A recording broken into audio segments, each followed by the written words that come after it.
પલસાણા તાલુકામાં રામનવમીની રંગે ચંગે ઉજવણી કરવામાં આવી હતી. તાલુકામાં ઠેર ઠેર શોભાયાત્રા કાઢવામાં આવી હતી. પલસાણા ગામમાં સર્વ સનાતન હિન્દુ ધર્મ પલસાણા દ્વારા રામનવમીની શોભાયાત્રા સાંજે 6 વાગે નીકળી હતી. શોભાયાત્રામાં મોટી સંખ્યામાં ભાવિક ભક્તો જોડાયા હતા અને નાસિકના સુપ્રસિદ્ધ બેન્ડના તાલે ભાવિ ભક્તો ઝૂમ્યા હતા.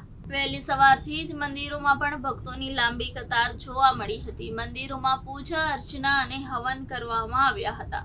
ગામે ગામ વિવિધ કાર્યક્રમો અને મહાપ્રસાદીનું આયોજન કરવામાં આવ્યું હતું. કડોદરા ખાતે પણ રામનવમીની શ્રદ્ધાપૂર્વક ઉજવણી કરવામાં આવી. પલસાણા ગામમાં સ્વામિનારાયણ મંદિરની સામે આવેલ વૃંદાવન સોસાયટીથી શોભાયાત્રા નીકળી હતી, જે ગામમાં ફરી હતી. નાસિકનું પ્રસિદ્ધ બેન્ડે લોકોનું આકર્ષણનું કેન્દ્ર બન્યું હતું, જેને ભક્તો દ્વારા ઠેર ઠેર સ્વાગત કરવામાં આવ્યું હતું.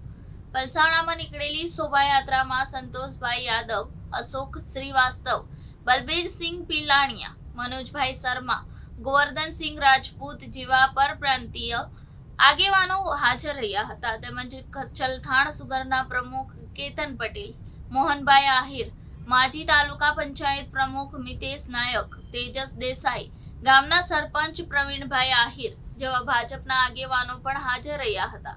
પલસાણામાં કાયદો વ્યવસ્થા જળવાય તે હેતુથી આઈપીએસ પ્રતિભા ગોડારા, પીઆઈ વીએલ ગાગિયા દ્વારા સુંદર પોલીસ બંદોબસ્તી વ્યવસ્થા કરવામાં આવતા શાંતિમય રીતે શોભાયાત્રા પૂર્ણ થઈ હતી.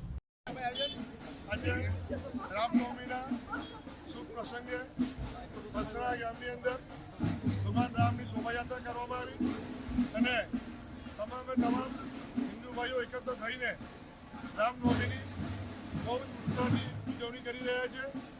આ વખતે 500 વર્ષ પછી રામલલ્લા એના મંદિરમાં આજ સુધી ટેન્ટમાં અને એના મંદિરમાં જઈને પહેલી વાર રામનવમી ઉજવી રહ્યા છે. આખા દેશમાં આનો હર્ષોલ્લાસથી ઉજવણી થઈ રહી છે અને આનો એક ઉમંગ જ આખા દેશમાં અલગ પ્રકારનો હોય. આજની આ રામનવમી 500 વર્ષ પછીની પહેલી વહેલી આવી ઉજવાઈ રહી છે, કેમ કે અમારા રામ ભગવાન એના મંદિરમાં પ્રસ્થાપિત થઈ ચૂક્યા છે અને પલસાણા ગામમાં પણ આ રીતે ઉજવણી થઈ રહી છે અને આવનારા વર્ષોમાં પણ રામની ઉજવણીઓ શોભાયાત્રાના રૂપમાં આ રીતે